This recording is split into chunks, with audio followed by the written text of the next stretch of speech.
তোমরা নিশি রাত্রে, মানুষ যখন ঘুমে যায়, তোমার বিবি যখন ঘুম যায়, তোমার ছেলে যখন ঘুম যায়, তুমি নিশি রাত্রে ঠান্ডা পানি দিয়ে ওযু বানিয়ে নামাজের মুসল্লায় বসে তুমি আবার যখন ডাক দাও, রব্বুল আলামিন, পৃথিবীর কোনো মানুষ আমার গুনাহ সম্পর্কে জানে না, তুমি আমার গুনাহ সম্পর্কে জানো।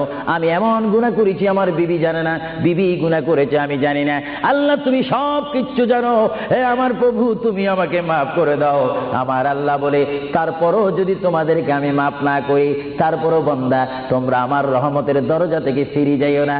আমি তোমাদেরকে হুকুম দিচ্ছি, ওয়ালাউ আন্নাহুম ইয যালামু আনফুসাহুম জাউকা, বান্দারে যদি গুনাহ করে ফেলো আমার রহমত থেকে মুখ ফিরে তুমি চলে যাইও না। বান্দা, আকাশ পরিমাণ যদি গুনাহ করো, পাতাল পরিমাণ যদি গুনাহ করো, সাগরের পানি পরিমাণ যদি গুনাহ করো, পাহাড় তুলনায় যদি তুমি গুনাহ করো, আমার দরবার থেকে তুমি নিরাশ হইও না। বান্দা, আমি তোমাকে একটি রাস্তা পাঠাই দিচ্ছি, একটি পথ তোমাকে আমি দেখাই দিচ্ছি। সেই পথটি কোন পথ তোমরা জানো?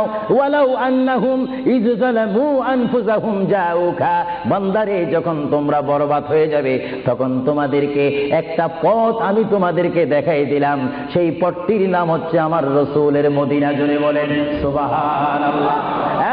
বান্দা, আমার নবীর দরবারে গিয়ে কেঁদে কেঁদে তোমরা বলো, ইয়া রাসূলুল্লাহ, ইয়া হাবিবাল্লাহ,